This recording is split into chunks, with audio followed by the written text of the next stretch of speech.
friends. Welcome to another edition of the Thriving Christian Artist Podcast. I'm Matt Tommey, your host. So glad to be here with you. And I've got a friend of mine, Katie, who is here. Katie, thank you so much for being on the podcast today and being willing to share your story.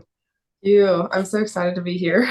Awesome. We were just talking about where you are in the world and that sort of thing, and all the incredible things that are going on at Asbury with the revival that started in the last couple of weeks and that sort of thing. But you've got lots of stuff going on in your life as well. So for those folks that are just kind of getting to know you, let everybody kind of know the thumbnail sketch, and then we'll kind of jump into your backstory.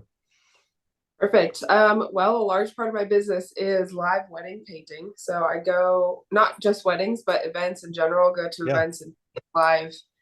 And I have the privilege of working fully for myself. So when I'm not doing weddings, I'm able to just create whatever I want, get to experiment and play and just kind of create things as they come. So are you living the dream, Katie? Are you like living the dream? I mean, Oh yeah, absolutely. I Like love it. it's insane. I know it's funny when you turn around, you're like, this is actually what I want to be doing. Like, this is great. And I'm making a living at it. So did you have a context for being a full-time artist growing up? And was that something that was always on your heart, or how did that begin to emerge in your life? Yeah, I mean, I've always been pretty creative growing up. I grew up in the mission field and just kind of saw the things that God could do in people's lives. Yeah. And um, I don't know if, I mean, that probably played a huge part in it. But as my senior year of high school, kind of was like, well, I'm going to do like prison ministry with art, or I'm going to do this or that, like different things. But ultimately, when people ask me, like, what do you want to do? It was like, I want to be an artist. Like, Wow. that's like what I want to do. And I don't think that I had the faith to believe that it was actually possible until maybe 3 years ago. Wow. I had lost my job during COVID, and so just took the leap and decided that I was going to actually start pursuing it. So Did here you we know are. other artists that were doing that, or was this totally a step of faith for you? I mean, because I think so many times people have that like in their heart, like I want to do this, but if they don't see anybody else is doing it, then it becomes a real, kind of almost seemingly impossible for them to do it. Well, I mean, I've seen on social media, like I've seen those people that have done it. And in my mind, it was like a numerical thing. So once you got to 5,000 followers, you were officially a full-time artist, or like once you got Right. what. So it was like in my mind, I was like, well, I'm not there, so I'm not going to be able to do it, or like all these different things. But um, it just happened. Yeah. Yeah. It's I think it's always so interesting to watch how people's careers start. Some people it takes this long ramp up of just a few little things over the years, and then for some people like you, it's like I decided I wanted to do it. I jumped after it. I I recognize kind of just in you talking about numbers of I knew if I had 5,000 Instagram followers that this would happen, and although it didn't exactly seem that way, it seems like you maybe have a little bit of a business mind as well as the art mind, which I'm always telling artists in our mentoring program, like, listen, you're an artist and an entrepreneur. You can't shirk either one of those. So is that balance kind of a normal thing for you, or is that something that you've had to learn? It's definitely a bit of both. I was talking to my husband the other day about like doing things. People were always asking me like, well, how do you do this? How do you do that? I'm like, I just figure it out. Yeah. Like, my dad is really good at computers, always has been, and like, my mom is not, which is funny, but I always wanted to figure it out before I had to ask my dad how to help. And so if I couldn't figure it out, it was like, okay, fine, I'll ask him. But for the most part, like, I don't know, I am pretty business oriented, but Yeah. I mean, I definitely don't enjoy it. That's one of those things where it's like, if when I am able to pay someone else to do it, that'll be the first thing to go Is a good because, thing. Right? yeah, Well, I mean, I all of can us, I think, figure if we're it out. honest, we want to be in the studio more than anything, right? I mean, and sharing with our clients and that sort of thing. But we got to do those other things to be able to do that. And so I love that you're finding that balance. One of the things I'm always talking about in helping artists grow is kind of developing that tenacity and that grit spiritually and in business to be able to do the things that you're not excited about in order to be able to be able to do the things that you are excited about. I'm wondering, growing up on the mission field and that sort of thing, is where do you think that came from? Because I have that in my life. My mom was like, she worked 3 jobs growing up. She just never quit. She went through a lot of ups and downs, but we just kind of got that in us of, well, if you get knocked down, by goodness, you just get up and keep going and until it works. Where did that develop for you? Because that's not something that everybody has.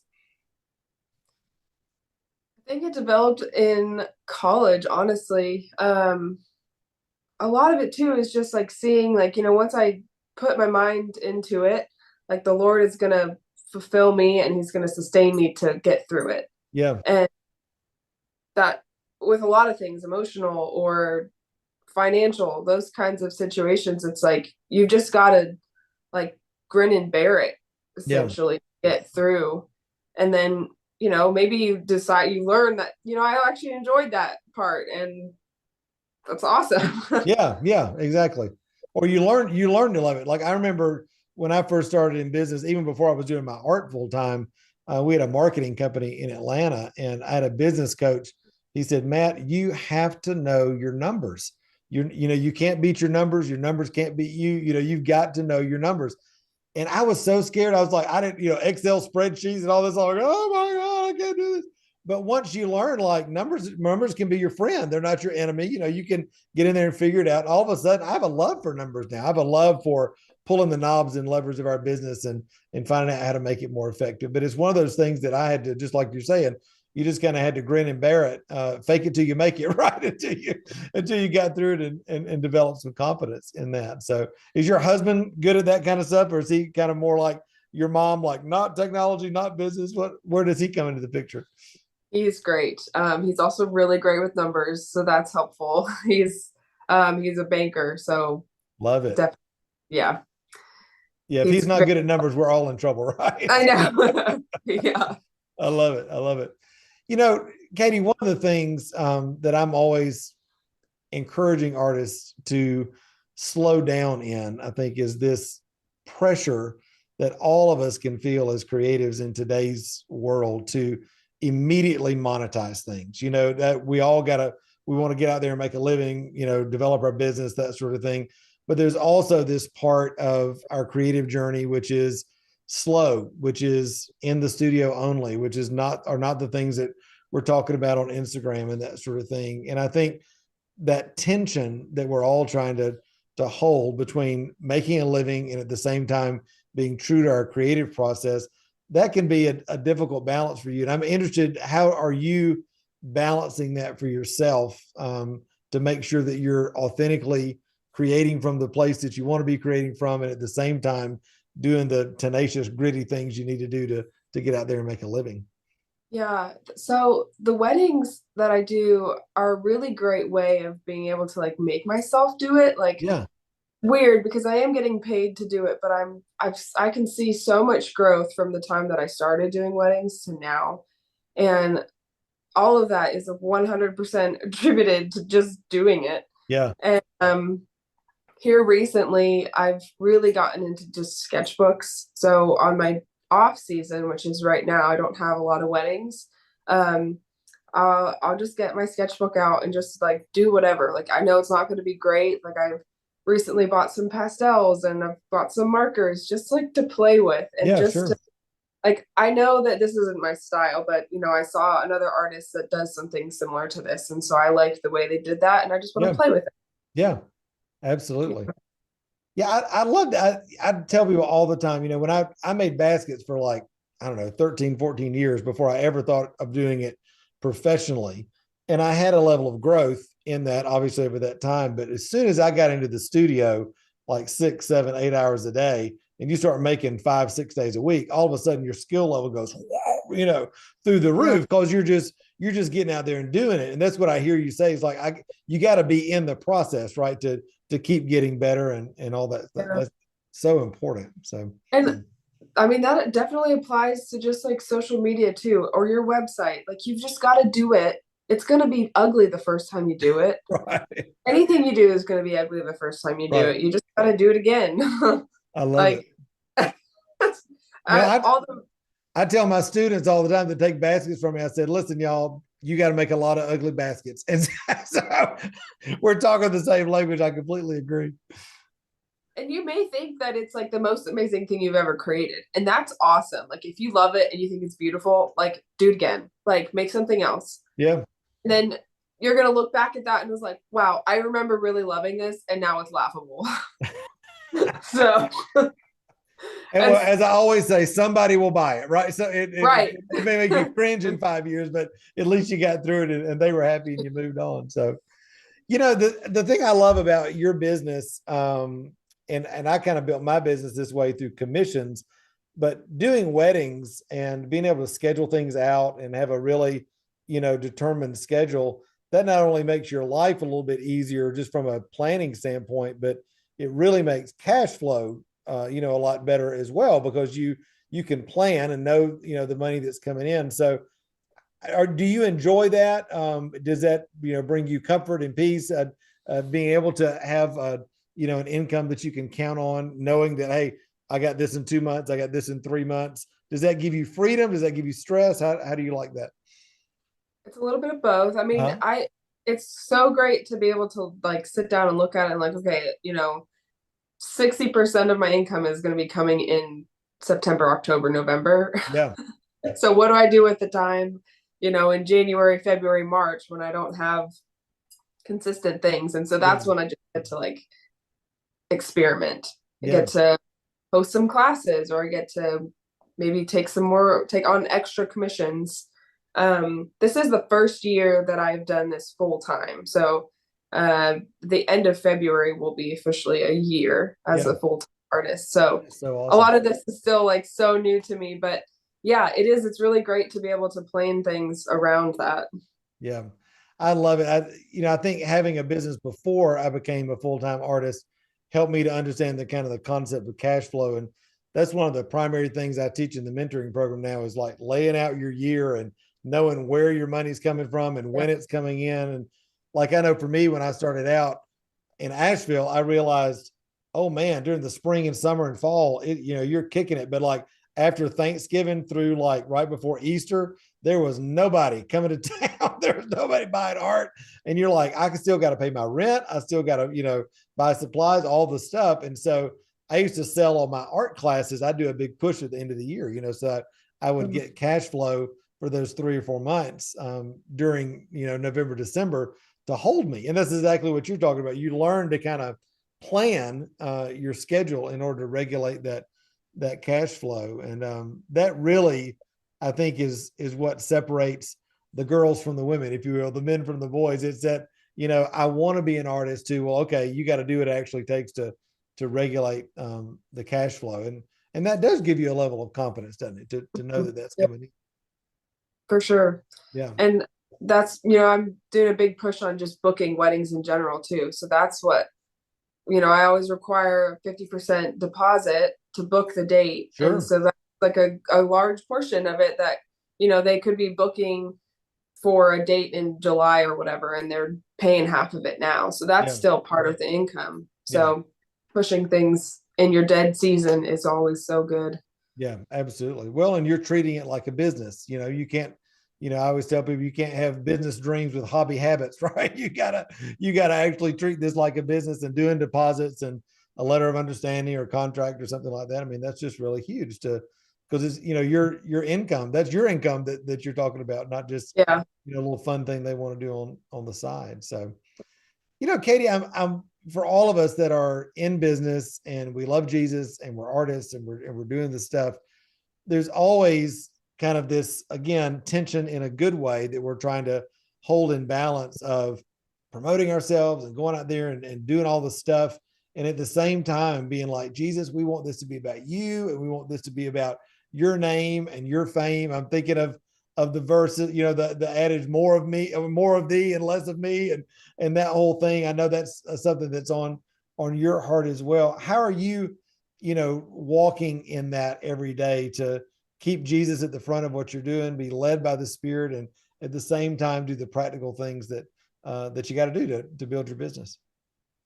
Yeah. I am making sure to spend time in God's word and just spend time in his presence. And really this week has been really amazing with the revival happening at Asbury. Yeah. To be able to go down there and to sit and just listen to this crowd of people sing, Mm. and just pray that like carries on, with, not only them, but just like in my life too, to remember that, this is not about me. Right. This is, even though this is a business and this is the way that I'm like living my life, my purpose is not about making money. It is not about making art. It's about glorifying God. Yeah. And I'm not quite sure where I was going with that answer, but just in the day to day, it's just to remember, like, I'm going to start my morning and I'm going to seek him first. Yeah. And we're going to tackle that to-do list. Yeah. And I'm doing all these things with the happiness in my heart so that I can glorify God.